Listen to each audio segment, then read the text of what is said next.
ಯಶ್ ನಟನೆಯ ಬಹುನಿರೀಕ್ಷಿತ ಚಿತ್ರ ವಿಶ್ವಾದ್ಯಂತ 6 ಭಾಷೆಗಳಲ್ಲಿ 12,000ಕ್ಕೂ ಹೆಚ್ಚು ಸ್ಕ್ರೀನ್ನಲ್ಲಿ ಟಾಕ್ಸಿಕ್ ಬಿಡುಗಡೆಯಾಗಿದೆ.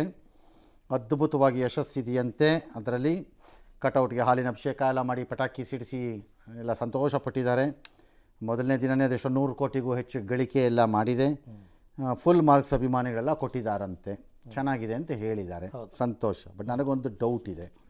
ಹಿಂದಿ, ತಮಿಳು ಮತ್ತು ತೆಲುಗು ಇಂಡಸ್ಟ್ರಿನವರು ಕನ್ನಡದ ಒಬ್ಬ ನಟನ ಚಿತ್ರನ ಯಶಸ್ವಿಯಾಗಕ್ಕೆ ಅಷ್ಟು ಸುಲಭವಾಗಿ ಬಿಡಲ್ಲ.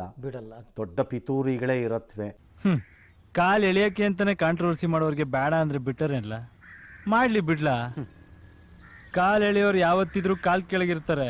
ಪ್ರೀತಿ ಅಭಿಮಾನ ಇಟ್ಟಿರೋ ಜನಗಳು ಹೃದಯದಲ್ಲಿರ್ತಾರೆ.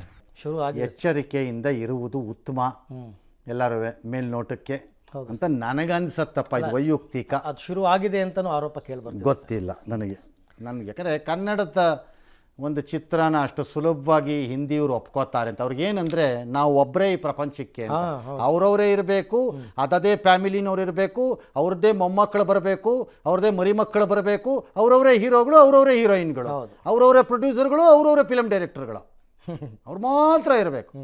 ಬೇರೆಯವ್ರನ್ನ ತುಳಿದು ಬಿಸಾಕ್ಬಿಡ್ತಾರಲ್ಲಿ. ಹಾಗಾಗಿ ಇದಕ್ಕೇನು ಮಾಡ್ತಾರೋ ಗೊತ್ತಿಲ್ಲ. ಎಸ್, ಇದು ಟಾಕ್ಸಿಕ್ ಸಿನಿಮಾ ಮೊದಲನೇ ದಿನ ಒಂದು 150 ಕೋಟಿ ರೂಪಾಯಿ ಮಾಡ್ಕೊಂಡಿದೆಯಂತೆ. ಸಂತೋಷ. ಎಲ್ಲ ಅಡೆತಡೆ ಮೀರಿ ಉತ್ತುಂಗದತ್ತ ಹೋಗ್ತಾ ಇದೆ, ಸಂಭ್ರಮ ಅಂತ ಅವ್ರು ಹೇಳ್ಕೊಂಡಿದ್ದಾರೆ. ಎಲ್ಲ ಭಾಷೆನಲ್ಲೂ ದುಡ್ಡು ಚೆನ್ನಾಗಿ ಮಾಡಿದೆಯಂತೆ. ದುಡ್ಡು ಮಾಡೋದು ಇಂಪಾರ್ಟೆಂಟ್ ಅಲ್ಲ, ಜನ ಮೆಚ್ಚಬೇಕು. ದುಡ್ಡು ಜನ ಮೆಚ್ಚಿದ್ರೆ ಆಟೋಮೆಟಿಕ್ಕಾಗಿ ಬರುತ್ತೆ, ಅದೆಲ್ಲೋ ಗೊತ್ತದು. ನನಗೆ ಭಯ ಇರುವುದು ಈ ಫಿಲಮಲ್ಲಿ ಏನು ಅಂದರೆ, ಹಿಂದಿಯ ಲಾಬಿ ಮತ್ತು ತಮಿಳು ಮತ್ತು ತೆಲುಗಿನ ಲಾಬಿ ಕನ್ನಡದ ಒಂದು ಫಿಲಮನ್ನು ಈ ಪರಿಪ್ರಮಾಣದಲ್ಲಿ ಎದ್ದು ಹೋಗೋಕ್ಕೆ ಕೊಡ್ತಾರ ಜಾಗ, ಅಥವಾ ಅದು ಏನೇನು ಪಿತೂರಿಗಳಿದೆಯೋ ಅಂತ. ಯಾಕಂದರೆ ಆ ಪಿತೂರಿ ಕಥೆಗಳನ್ನು ನಾವು ಬೇರೆಯವ್ರ ಕಥೆಗಳೆಲ್ಲ ನೋಡಿ. ಇಷ್ಟು ಹೇಳಕ್ಕೆ ಇಷ್ಟಪಡ್ತೀನಿ. ಓಕೆ ಫ್ರೆಂಡ್, ಬಾಯ್. ನಿರಂತರ ಸುದ್ದಿಗಾಗಿ ನಿರೀಕ್ಷಿಸಿ TV9. ಕ್ಯಾಮರಾಮನ್ ಗಿರಿರಾಮ್ ಜೊತೆ ಜಂಗ್ಲಿ.